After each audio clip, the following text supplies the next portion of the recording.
Okay. I'm really sorry. I asked to check, and we're going to slowly start that one again. Apologies, everyone. I should have checked sooner. So a quick restart of everything here. Yes, you were muted. Kate, can you now hear us?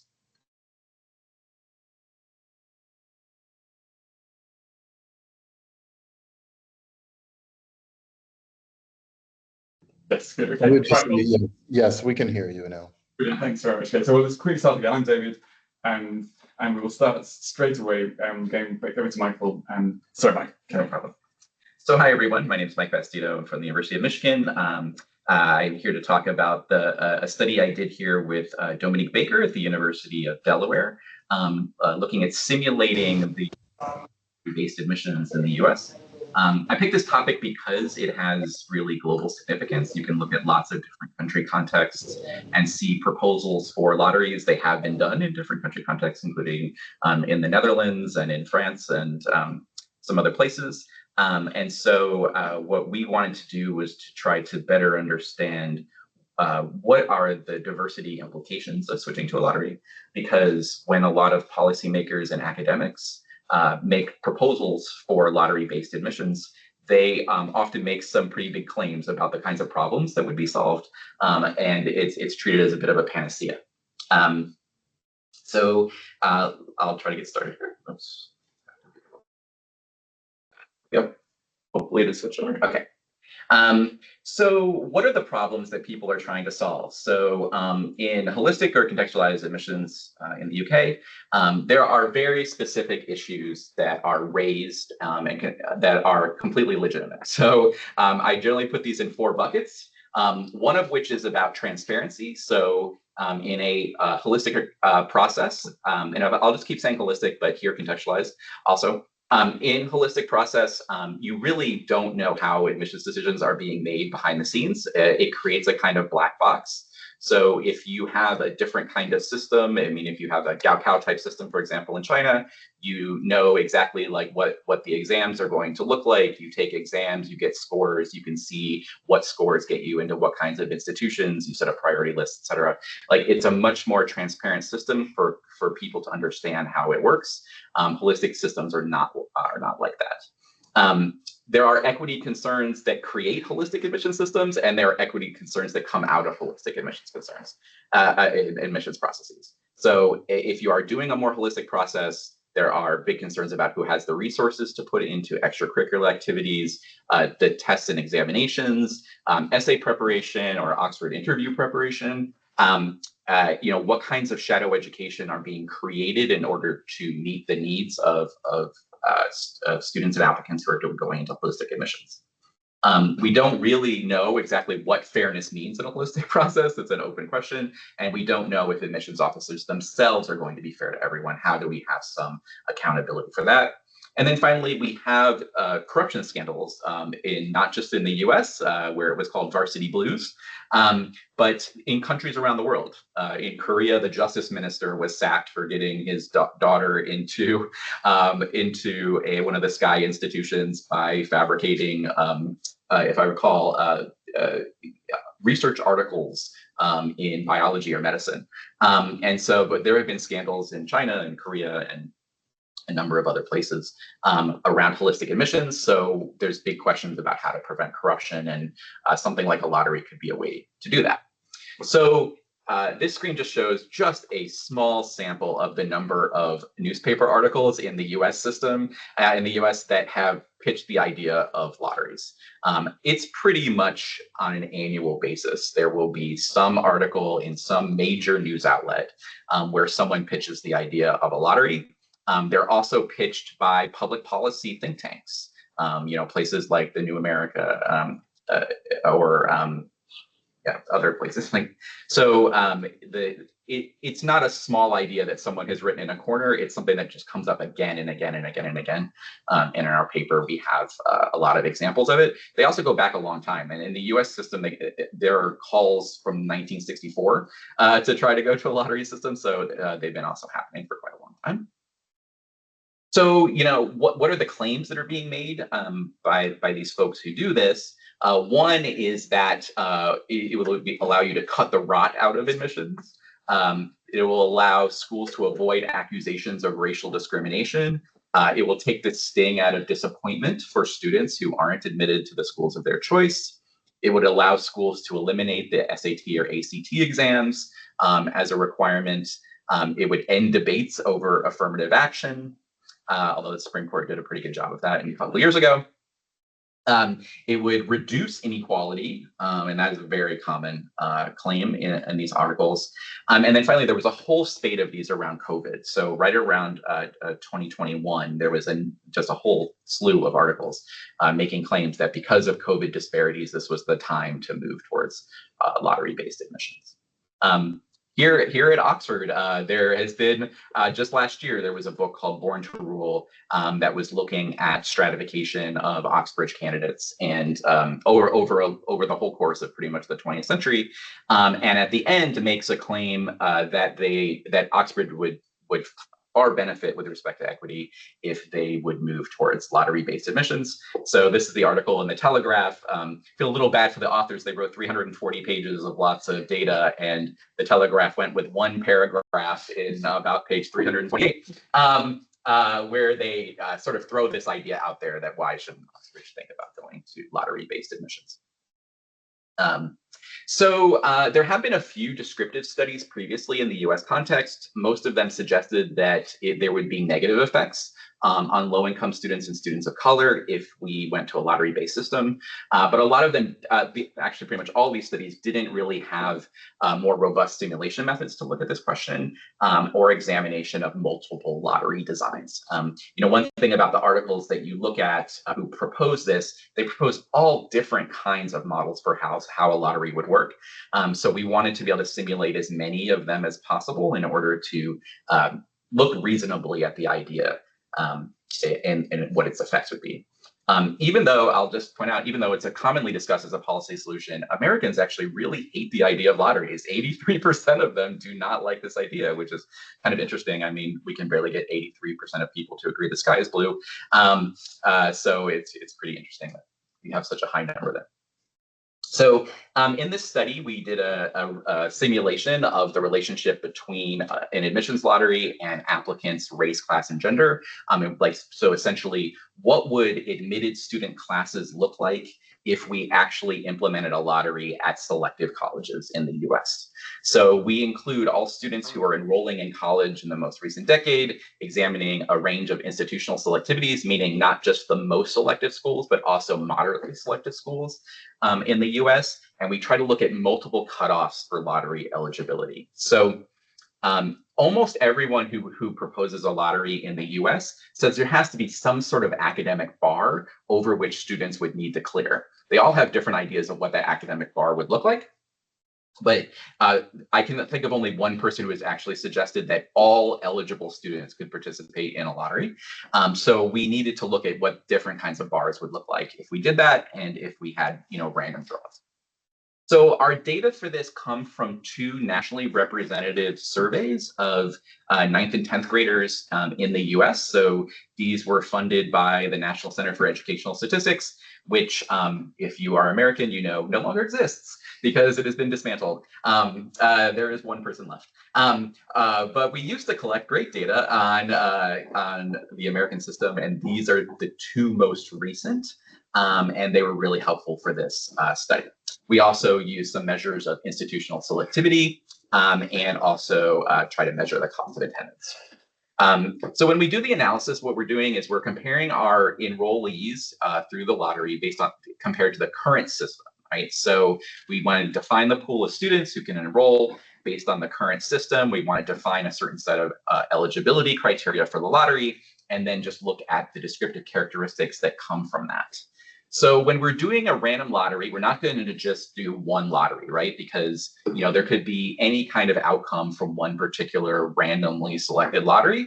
So what we want to do is draw a random set of students 1,000 times, right? So you want to look, again and again and again, and then look at what the range of outcomes looks like when you do it across those 1,000 times, to give you a sense of what might realistically happen, not just sort of cross-sectionally with one pool of data. And so you can see in these two data sets, we have a little over 1,000 students in each one of them who would be lottery eligible.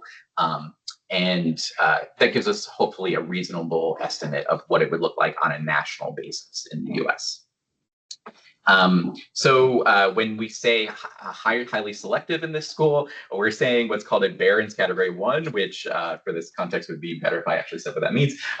Barron Category 1 would just be the most selective institutions in the US. So somewhere from the range of Harvard to the more selective liberal arts colleges like Williams or Amherst. But even most of the most selective public institutions don't come in at Barron's 1. They usually come in at Barron's 2, including my own institution. So the next two levels, Barron's 2 and 3, are selective. They're selecting usually less than 50% of their applicants, but they're not as highly selective as the most elite institutions. We only included on-time students who were looking at four-year institutions. So when we're looking at the different bars, what we're looking at the SAT or ACT score. When you see a standardized exam, those are the two entrance exams that are commonly used. And so what we did was we set the bar at the 25th and 50th percentile. And those are, fairly low bars. So I would like to point out that I think our estimates here are actually pretty conservative. A lot of people who make proposals actually propose higher bars. You can imagine if you're talking about a bar for schools like Harvard, Yale, Stanford, Princeton, that people might propose like you would need to be in the 95th percentile, for example. But we're setting rather conservative bars in order to make our results not seem like they're being sort of cherry picked just to make lotteries look bad, essentially. For grade point average, we've used two different measures. We can just look at the raw GPA, and we could also use weighted GPA. We've also set those at 25th and 50th percentiles. Again, very low percentiles. I mean, for these institutions, currently for these institutions, these would not be admissible grading profiles for students. So we've set fairly low bars. And then we just have a sort of combo as well, where we set the threshold where you have to have a certain GPA and a certain entrance exam score. So these are the common ways in which people propose to have a lottery. And then we're going to look at some of the characteristics of interest, and I'll focus here on race and income as the potential outcomes in terms of college enrollment. The headline here is that if you are looking at GPA only or SAT only lotteries, they do not create pools of significantly larger numbers of low-income students. They also have a really big impact on men. So the proportions of men in incoming classes actually drop pretty dramatically because the grades for men in high school are substantially lower than grades for young women. So those end up having a pretty substantial impact on the lottery outcomes. And there's not a single person in the US system who's ever considered what the gender outcome would be for a lottery that it would create even more disparate gendered impacts. And if we look at the SAT and GPA lotteries for portions of students of color, I'll focus here on Black and Latinx students, they are really cut very seriously in lottery situations. There's for one of the simulations, the proportion of Black students in the enrolled pool actually could go below 1% in the incoming class. And in the US context, keep in mind, 13% of people approximately are Black in the US. So let me show you some of the data from this. So these are graphs that show you it's a little bit easier in person. So I apologize, I'll have to describe to you in words what these look like, but essentially you can see that we have the proportion of students who are currently enrolled, and then we have the proportion of students who would be enrolled in these confidence intervals that are projected here. So on the left, this is the impacts on men, and these are the GPAs that are based on SAT scores and GPAs. So on the left, you can see that there isn't a huge impact for men if you use the SAT. In the US, men have a bit of an advantage on the SAT. Particularly on the math score. So when you use the SAT, you end up with numbers that look approximately similar. If you look at the GPA thresholds, that's where the proportions drop really dramatically. And you can see that the proportion of men starts to fall into like the 35 to 40% range at these institutions, depending on which lottery that you're looking at. If you use a combination for men, you still see drops in most of the lotteries that we run here. For Black students, this is where the proportions drop pretty dramatically. For highly selective and moderately selective schools, as you can see on the horizontal lines above, you see pretty big drops, and they're well below the confidence interval. And then in GPA, you also see pretty much the same. At the very top end of the confidence interval, in some of them, you see something approaching the current proportion of Black students, but for the most part, you would expect to see a pretty substantial drop at these institutions. And it's the same if you do a combo lottery. For Latinx students, you see the impacts aren't as strong as they are for Black students, but they're pretty similar to the effects. There's a very substantial drop, but it's not as severe as it is for Black students. And it's the same if we have the combination lottery I described earlier. And then a lot of people focus on income and what would happen to the lowest income students who would come in, because a lot of people assume that if you have a lottery, then they would be eligible for the lottery and they would be more likely to enroll in situations where we have highly stratified educational systems. And that does not turn out to be true. And I'll explain why this is afterwards, but this is the sort of descriptive result of the simulations. And as you can see, there's pretty significant drops, particularly in the ELS lottery. And we have the same here in the combo as well. So even after we presented some of this analysis, that does not keep people from wanting to have lotteries. This is an idea that has often been somewhat impervious to data. And so these were just some articles that came out after. There were actually articles on our paper too, but afterwards, people were still more than happy to write op-eds saying, boy, lotteries, what a great idea it would be to have these things. So I wanted to call our paper the terrible, horrible, awful, bad idea that will not die. Dominique wanted to get tenure, so she did that.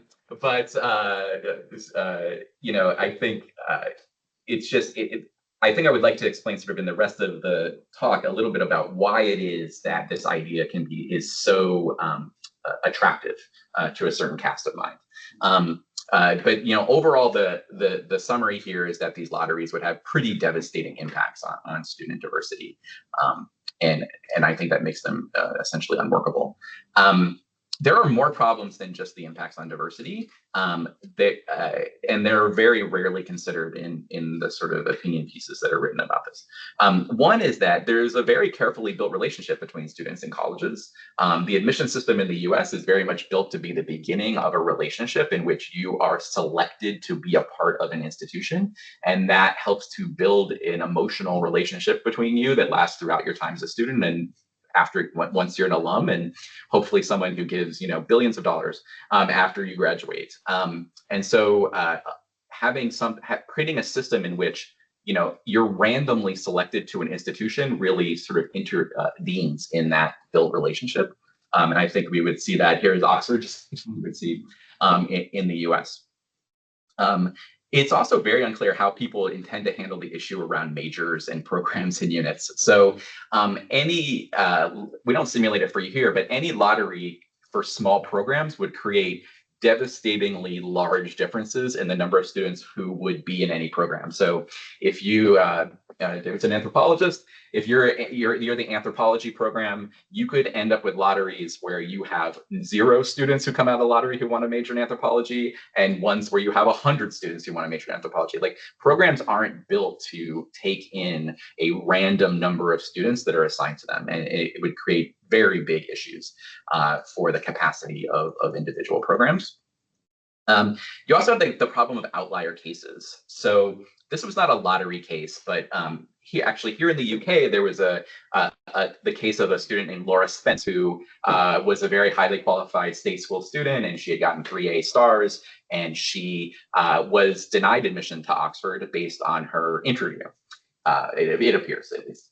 And there was a national scandal. Gordon Brown castigated Oxbridge for weeks about it, and there were tons of the stories in the newspapers here. And the poor woman had to go to Harvard. And so that sort of pointed out what can happen in certain kinds of outlier cases. That would happen in a lottery every single year you had one. So there would be a student who was extraordinarily qualified that the newspapers would absolutely love to pick out and go, can you imagine that, this Laura Spence equivalent has not been admitted when she has, she won the Nobel Prize as a, high schooler. And so, I don't think that schools are at all prepared for that kind of case that would happen again and again. This happened in the Dutch system, and I think was part of the reason why the Dutch system actually has moved, the medical system has moved away from lottery, because of these cases of students who are pushed out by the lottery. And then finally, you just have an inability to consistently hit targets. So, much of what admissions officers and enrollment managers do is trying to hit very specific targets for both majors and units, about predicting yield, about needing athletes. I mean, can you imagine? On Saturday, I saw, I think, every Oxford student doing crew on the Cherwell. And so, what would happen for those sorts of things? It is a big issue as well. So I think advocates here only see the problems that they'll solve. So they see problems with affirmative action in the US or race-conscious admissions. They see issues with legacy preferences for alumni, the children of alumni. They see athletic preferences as a problem. They see preferences for donors as a problem. They see a lack of transparency. They see the corruption in varsity blues. There's lots of things that you can point to that are admissions problems that suddenly a lottery solves. It's just a panacea that just cuts right through all of these problems, and to a certain cast of mind, that's a very appealing solution to lots and lots of problems. But I think what it was really notable is when you read what they write, they're very indifferent to the problems they create. They have no interest in engaging in any of the sort of other issues that would be created by a lottery and trying to work through them, because they themselves are never in the position where they would have to live with the consequences of the idea they're promoting. So here's a couple of quotes that I'll end with that come from political philosophers who've actually thought about lotteries on a broader level than just in higher education. And they're both named Stone, but they're completely unrelated people. Deborah Stone says, lotteries give the appearance of being absolutely fair, and policymakers resort to them when they can't find principled reasons to justify their decisions. They have the political value of symbolizing absolute fairness because they don't allow bias or favoritism or pull. They dampen citizens' anger at being chosen for a burden or excluded from a benefit. But having participated in what seems like a fair game, losers are more likely to blame fate than politicians or university administrators for their predicament. And Peter Stone, who is an English philosopher, I believe, says, lotteries benefit from the sanitizing effects of ignorance. Meaning that, not having any idea of who's being selected creates sort of an absolution for everyone involved for needing to take responsibility for the systems that they create. So if you have more interest in this topic or would like to see more, feel free to Google the Michigan Admissions Collaboratory, which is the research group that I work with. And we have all this paper and all the other papers that we work in the holistic admissions space that are available free for download. And I'll take a second to hawk a book that is coming out, I believe, later this month. It is available for pre-order. And what this is a collection of some of the best work that's being done on holistic admissions in different country contexts. So there's actually not a single chapter here on the US. The chapters are about Korea and China and Singapore and Chile and a number of other countries around the world and people who've done empirical research looking at those admission systems. So if you're interested in that, feel free to check that out. And with that, so go to Q&A. Great, yes, perfect. Thanks, Michael. If you want to share your screen, then we can have it for you as well. I like the fact that your book had picture of what looked like a rather elite college dining hall. No, right, I know, right, yeah, I did, and I did kind of pick it. That's fine. It's actually the University of Michigan. It's my Oh, home okay, campus, well, no, but that's it allowed then. looks very English. Okay, yes, I can imagine. Very consequence. Well, that's great. Really interesting. So there are, a chance everyone to post questions in the chat. I'm going to start this briefly. I mean, have anyone ever used lotteries in admissions? Has it been used? The Dutch did it for medical admissions for, I think, at least about 20 years. Okay. And there are a few analyses of this out there, but not as many as I would hope for, considering how important it could be. There had been a couple of attempts in the US very early on during the civil rights movement that did not work out. The French have used it for certain programs. Okay. So you have the problem with basically the comprehensive universities are open access, but certain programs get over enrolled. And so there's been kind of secret lotteries going on. A lot of people don't seem to want to talk about them very much because of the whole philosophy of allowing open access to the universities. The whole system of Parker's Up and the admission system is actually quite controversial there as well. But they've had to engage in kind of quasi-lottery situations at times in order to decide who's going to get access to certain kinds of academic programs. But we have almost no analysis of that happening. If people have other examples out there, I'd be interested, but those are the main ones that because what you were doing is you were comparing current admissions practices, which tend to be holistic in the US, with the simulation of a lottery. Yeah. If one was to compare the simulation lottery with, a Gaokao model, right? I wonder whether that would explain. Anyway, Rachel. Yeah, that was kind of my question, because it's quite interesting. So in the UK, we use contextualized admissions to mean something else, which is where you look primarily at the kind of academic achievement, and you give somebody a lower target if they were from an area of deprivation. So the contextualization is just about their home circumstances relative to their academic performance. Right. And I was just wondering if you've done any comparison between the lottery and that kind of system, because I think there's some evidence in the UK that actually has been quite effective. Yeah. And so that was my first question. The second was like, are there other lotteries in other parts of higher education? Because in the UK, one of our main funders has gone to a lottery-based system, which they argue, and I think the stats do actually support it, has been very effective in diversifying the pool of recipients of research grants, and other funders, I think, are thinking of following suit. So I was just wondering if that's happening at all in the US. Yeah, I mean, there were people who have pitched this idea that, like, the National Science Foundation could set some sort of bar, like they could have ratings, for example, still have ratings by scientists or academics, and then there would be a certain number of that would go over whatever kind of bar, and then they would just choose randomly from that. And so I think that's it's an interesting idea. I'm not against lotteries for everything ever. But I would just want us to have a pretty clear analysis of what this would look like before we do it. And then on the first question, the UK and the US system aren't that different from one another. The holistic system in the US, the big difference between Oxbridge and Harvard, for lack of a better comparison, is the interview being so central. The interviews are not used in the US system almost at all, other than as sort of a recruitment tool. But in terms of like looking contextually at the opportunities that people have had in their families and high schools and neighborhoods is absolutely something that happens in the US system with slightly different ways of looking at it. In the UK, you have like specific flags for like foster care, for example, for coming from a lower income postcode, stuff like that. Like this, there isn't like a flag in the US system that is quite exactly the way that the UK does it, but the general idea is pretty similar. So this would be comparing essentially holistic contextualized review to what a lottery would look like. In the US, when we call something holistic review, though, there is a really wide range of what we're talking about. So when I said to you earlier about what contextualized review is, it's a bit of an idealized system. We think right now, data that I have suggested about 30% of schools and admissions officers do this more contextualized review of what they mean by holistic. But that means 70% of them are actually doing something that is not quite contextualized.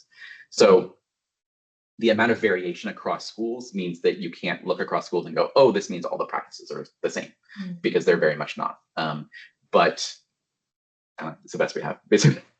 I was just thinking of like Raj Chetty's work, where they argue that if you took out like athletic sports considerations and legacy considerations, you actually get a very different profile of student.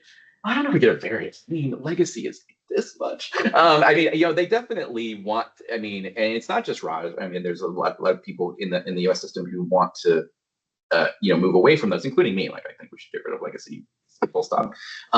But the number of students who are impacted by legacy is not very much. Athletics actually impacts more students than legacy. And athletics is a sort of secret system in some ways because people look at athletes in college and they mostly watch college football and basketball. So they think that athletics is potentially an equitable way to have a preference because they see a lot of Black and brown people on the court and they think that these are the people who are getting benefits from athletics. But we have, dozens of athletes who come in through school through preferences, and most of them are not in football and basketball. And most of them are white and higher income. And so it's actually a pretty regressive preference when you look at it more carefully. So I don't see, the problem is I just don't see schools moving away from athletic preferences. It's just becoming more and more embedded. We're going into a system now where we have NIL, which is called name, image, likeness, which means that athletes are getting paid for the use of their name, image, license. So they're getting, we're getting, the lead quarterback for the Michigan football team got $10 million from a group of alumni through these NIL. We're talking about really, really large amounts of money that they are investing. The chances of schools disinvesting from the athletic complex is just zero. So as much as we might want to move away from these preferences, I just think it's just a bit pie in the sky for the US system. Does that suggest then that all these headlines are, they're well-meaning, but they're not really going to have any political traction? I think there's a chance of getting rid of legacy. Okay. And especially after, in the US, the affirmative action decision is called SFFA v. Harvard and the University of North Carolina. After the SFFA decision, a lot of people were pushing to say, hey, if we're not going to have race-conscious preferences, then can we at least get rid of some of these other preferences? And legacy is possible, I think, because there really is no good evidence to suggest that big donors walk away from donations. So that's what schools are all saying is that, it's going to ruin the relationship with the alumni and these children of the wealthy alumni in particular. They're not going to donate anymore, and that's going to harm the university. And it's really not that many students. And so it's really, a trade-off, basically. There's really not much evidence. They still want to get their kids into Stanford. So I think this is kind of a made-up problem. And so I think there's some hope in there. There could be more hope with different kinds of athletic preferences. If you were to just focus on the sports that are not remunerative and popular, you could potentially, but I think that's a tougher sell probably than the legacy preference. It's also, from the UK perspective, the legacy thing is very, very strange. It should be. And I would say in the US, I actually think it's illegal and unconstitutional, and it's just never been litigated. We actually have a law in the US called the Civil Rights Act of 1866 of all things. It actually says that you can't discriminate based on ancestry. I don't know how you can say a legacy preference is anything other than discriminating by ancestry. How some lawyer can figure out their way around this is beyond me. And it's just never been litigated. So I suspect at some point it finally will be litigated and found to be illegal. That's an interesting case. Yeah. Well, we've got a question online or two. Glenn, you were first to post in the chat. Do you want to unmute and ask a question about psychology of lotteries? Thank you so much, David. Thank you for that seminal study. It's really, really interesting. But, my question to you is that so many young people in the United States and elsewhere in the world are at the crossroads, of making it to admissions, or even if they want to study at all. Okay, now, this is a factor all across the world, and it's becoming true due to several reasons. My question to you is, does your study factor in the vulnerability or the psychological kind of liabilities of your lottery system? And would there be any buffers that you would offer within that opportunistic lottery system to support the less privileged, I would say, to have a chance to go to college or university? Thank you.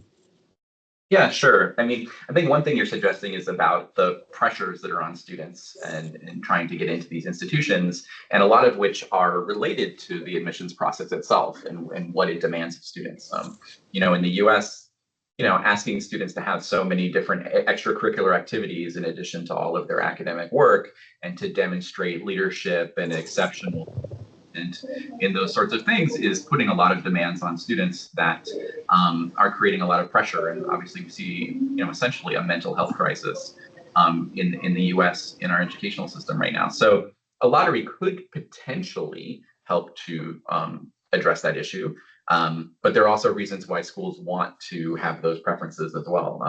So I would say, my own personal solution for this is I think we should be looking very seriously at the things we ask of in admissions and try to make some reforms. And specifically around what we ask of students around extracurriculars and how we have essentially no limit on what we ask for. And two is around college preparation curriculum. So in the US system, we have advanced placement examinations, which are somewhat similar to the IB system. And there's absolutely no limit that we place on the number of AP courses and examinations that you can take. And it's not unusual now at top institutions to see students present somewhere between 9 and 15 of these AP exams that they had to take by the time they were juniors, by the way. So for them to be in the admissions system, it means you had to have taken that exam at the end of the junior year. And this is, basically a form of insanity. It doesn't create any additional information for admissions officer to make a good decision in order to pressure students to be taking this many high-level courses and examinations prior to entering college. So I think we can work within the existing system in order to address that issue. And I think in terms of participation in higher education and widening participation, the holistic system and contextualized admissions has the most ability to do that. It's really political pressures in a lot of ways that force institutions to restrict who is being admitted and why. But the philosophy of the system itself allows for a lot more equity. And I think if we implement it with fidelity, then we have a good opportunity there. Good. Okay. Thank you for that. That's a really interesting question. So Elizabeth, tell us about the Norwegian context and whether you think, why you think that could be useful to talk about a lottery in that context. Well, thank you very much for the very interesting presentation. So that in all of the Nordic systems, admission to higher education is primarily based on the grades that you get in upper secondary school. At least in Sweden, Norway, and Denmark. Finland has a slightly different system, but still, it's based on that. So there are no or that's the main way of doing it, and it's very cost effective. And if you compare it to, I've been doing studies or as part of a EU study looking at admissions across Europe, and the interesting thing is that this is seen as very fair and transparent from a student point of view, because it's basically a rank based on your grade point average. And of course, this is then linked to, I've also done a study on medicine, and we also have the problem here that a lot of people who apply to medicine have very, very high grades. So it's really, really hard to distinguish. You need to have be at the very top in order to get admitted. Which means that you're basically not distinguishing between people. And I also launched the idea, what about doing a lottery for only then admission to medicine? And the university was like, no, we cannot do that because we have a grading system. The maximum is 6. And in a thought situation where a student who has 5.8 would not get a spot, but somebody who has 5.6 gets one. They're both excellent students. They're at the very top, but the one with 5.8 has a higher grade point average and should therefore. So that's the kind of logic. So the question is then, is actually lottery only relevant in a place where you have so much sort of grade inflation or where you cannot use grades to distinguish between students? Because this is also a difference between the US and the Nordic countries in that sense. Yeah, yeah. I mean, of course, the big issue in the U.S. is just the highly stratified high school system, right? So, Yeah. you know, to a system that we just sort people on grades because it would just lead to such inequitable outcomes. We have no common curriculum, so You also sort people on types of courses they can take, though. A lot of people do not attend a high school that makes you eligible to go to Harvard. Yeah, it's pretty yeah, there is. I mean, actually right now I'm doing I brought a project about calculus, and in the US only half of high schools offer calculus at all, but a lot of schools actually basically expect that students take calculus and give a pretty big premium on students who have taken it, even if they're not going to. I guess I'd also, I don't know if you've seen it, but there's actually a pretty good paper out of Denmark about holistic admissions system being used there. And if you haven't seen it, if you send me an email, I'd be happy to send it to you. Okay, yeah. No, I don't think I've seen that. Thank you. Great, thank you, Elizabeth. Eric, do you want to come in and ask about AI, which is sort of slightly tangential but interesting as well?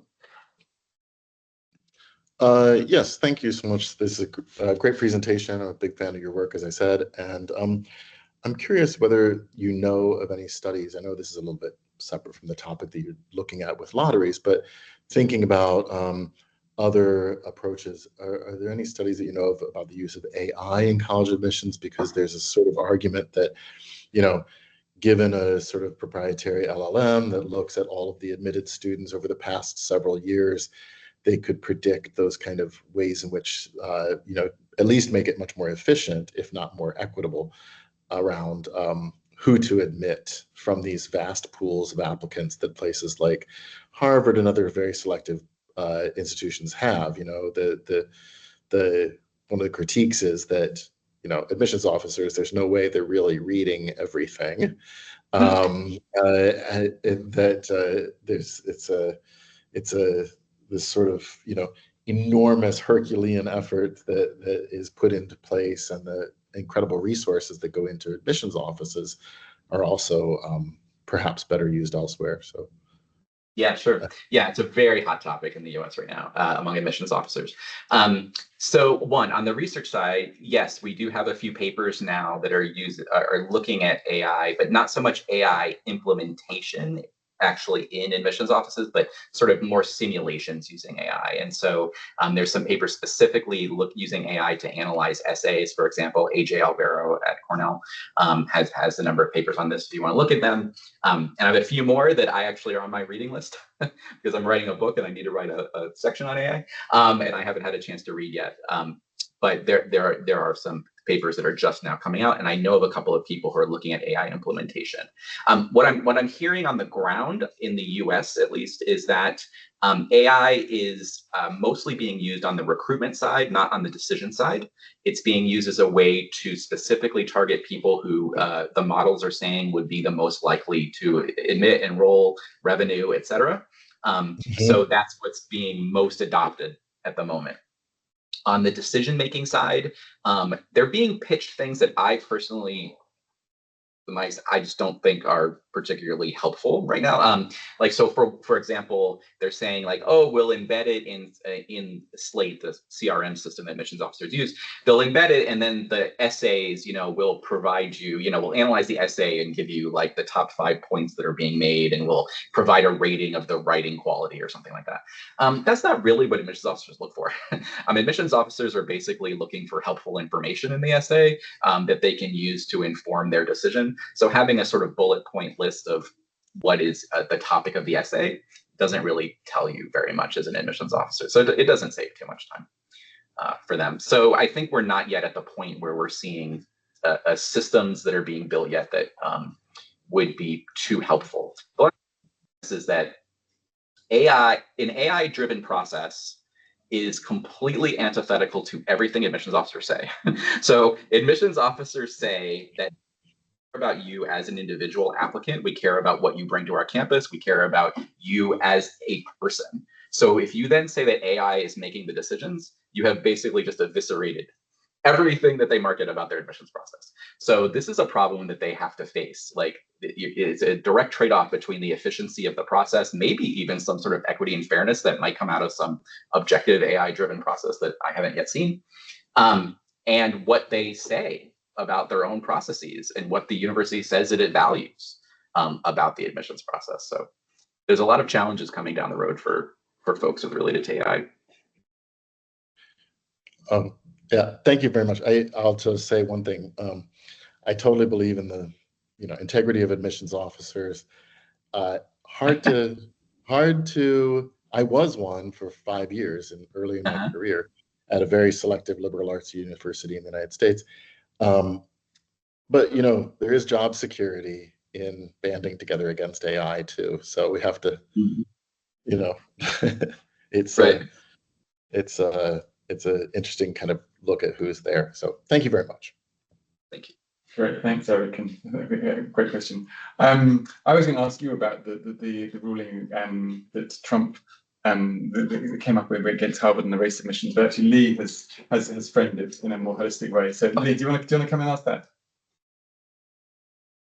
Sure. Hi, Michael.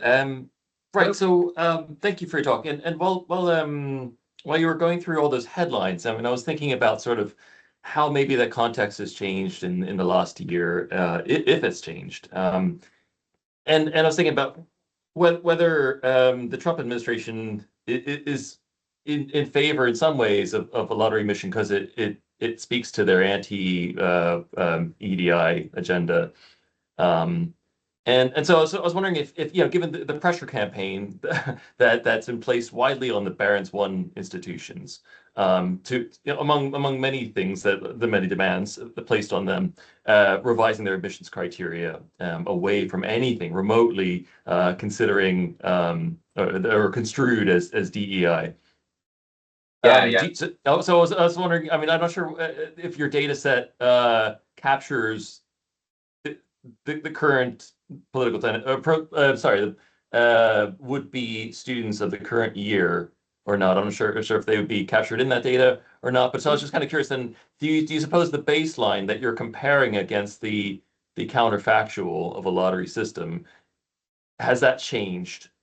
Oh, I see. Okay. Does that make sense? And yes. So you have a lot of questions. You have a lot of questions in there. So let me try to get to that. Okay, sure. I'm not good with multiple questions. All right. So first of all, yes. So since SFFA, we have seen declines, particularly in Black students, but also Latinx students at selective schools.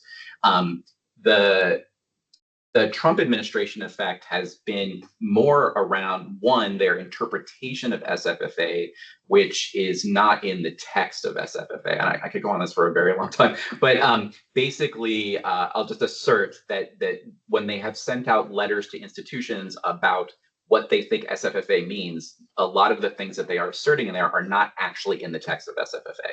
But the effect of that has been to create a culture of fear around admissions offices about basically potential civil rights investigations that would be issued by the administration that would use the principles that are coming through the guidance that their own offices are sending out, but that are actually misinterpretations of Supreme Court precedent.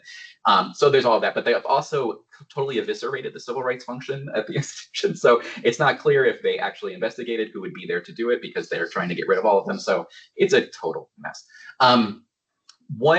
One thing that is not as well known, but that is a source of a lot of concern, is a change in data. So they have actually proposed to change the IPEDS collection. IPEDS is basically our national institutional level data collection. They've proposed to change that to collect a bunch of information about admissions that would allow them to calculate, basically just off the descriptive data, who is being admitted by race, by credentials. And so they are afraid that that data is going to be used again by some sort of civil rights office to say that they're discriminating against white and Asian applicants. And we have this data to show that, and that there's going to be, again, a sort of culture of fear around admissions offices about admitting students of color in that environment. So all of that is going on, is having the biggest impact around that. Oh, and then your question about the study itself. Yeah, so this data comes off the national data set. The most recent one is the students who entered in 2009 in 10th grade. So we are looking at older data than SFFA. And that means the estimates of Black student enrollment at the selective institutions would be a little bit lower than they are in the graphs that I'm showing you. But they would be nowhere near what the lottery impacts were, specifically for Black students, would still be much worse than the current. The numbers are coming down just ever so slightly at the most selective institutions. It's not good. It's not, I mean, we were nowhere near representation before, so I don't want to present that. I don't want to pretend that those declines are not bad, but they're nothing close to like 1 or 2 or 2.5%, which is what we see in some of the lottery simulations. Yes, thank you, Lee. That's a great question. Are you worried about the data disappearing? Oh yeah. You know, they you know, this is a long conversation too. I mean, they at one point they were just going to eliminate all of the data entirely. They eliminated all of the people. They eliminated the security apparatus by which you would actually get access to the restricted use data. So I'm actually essentially a litigant in some of the cases around this, because you know, some of these things that they've eliminated are actually statutorily required data. They actually, it's not actually optional for them to collecting some of this data. So there's a lot of lawsuits in the system. And could the universities sort of create copies and look after them? We did, yeah, we did. So there are now databases of the data, because there was such a fear, especially when Elon Musk was in Doge. They were just deleting data. I mean, they were just taking things offline completely that had already been collected. So there was a very frantic effort to try to save the data, essentially. And now there are repositories of this data sitting out there. It turned out in the long run, almost most of this data still exists, but there are still examples of specific cases, mostly actually, in my understanding, around transgender students. So they eliminated data items around like transgender and non-binary students in certain health data sets specifically. But most of the big data sets actually still exist, but some of them you just can't get access to the restricted use data. So in the admissions data, for example, we have access to actual transcripts of students from high school that you can analyze their course taking. That has been really helpful in trying to simulate admissions outcomes. There's no longer any apparatus by which to get access to that data. It's just been killed off, essentially. So now they're saying it's going to come back, but it's not actually coming back. So, like everything, it's a total mess. Wow, you've given us a lot to think about. If no one else wants to ask a question, I'm going to ask one last question. Men. I was really surprised by that, by that, because you wouldn't necessarily think of that as being a sort of contextual concern of admissions officers. Yeah, exactly. I mean, you know, it's interesting. We didn't go into it either, but then when I saw the results, I went, of course. Like, I know what the grade distributions look like for men and women at the high school level in the U.S., so it completely makes sense when you look at it. And yet, we hadn't gone into the study, hadn't thought about it at all. Nobody who talks about lotteries talks about these effects at all. The size, just the magnitude of effects is quite large. Yeah, so it's intersectional. I assume it's, you know, it's connected with poverty and race and. Well, yes, it is Yes, it is worse, and you know, we have specific efforts around Black men and Latin men, particularly. Rural men. You know, this is a very long ongoing conversation. In the US, it's often called the boy problem in general. And it's been persisting now for decades. You know, you can go back further than that. I mean, I could talk more about like admissions in the early 20th century when women didn't have access to most of these selective institutions at the private level. And they were absolutely overrunning the women's colleges because there were so many young women who were qualified and wanted to go to college and nowhere for them to go. And so the politics of this are kind of complicated because a lot of people fear that if they focus on what they call the boy problem, it seems like a right-wing issue. It seems like something where they're trying to pretend that men, you know, don't control lots of levers of power in society. But it's not, I don't think it's really about that. I think it's about like trying to look at the reasons why it is that boys are underperforming in school. And we don't have a very good understanding of why this is. And I think we need a lot more work on it. Well, yes, and that links all to other consequences in terms of the manosphere and everything else, isn't it, in terms of what Yeah, happens yeah. in Oh, my yeah. Well, look, thank you very much for coming, Mike. You've given us so much to think about, and it's really, really great to have that level of data and thought and your expertise. And please come back and tell us about the early 20th century culture of admissions data and your historical work. Please join us again next week, everyone. We are turning to digital education and the emotional architectures of digital with Miriam Getsky. And of course, we'll be here every Tuesday. And don't forget that our conference is coming up next April. We'll be advertising registration for December. Thanks again, everyone, and see you next week. Bye-bye.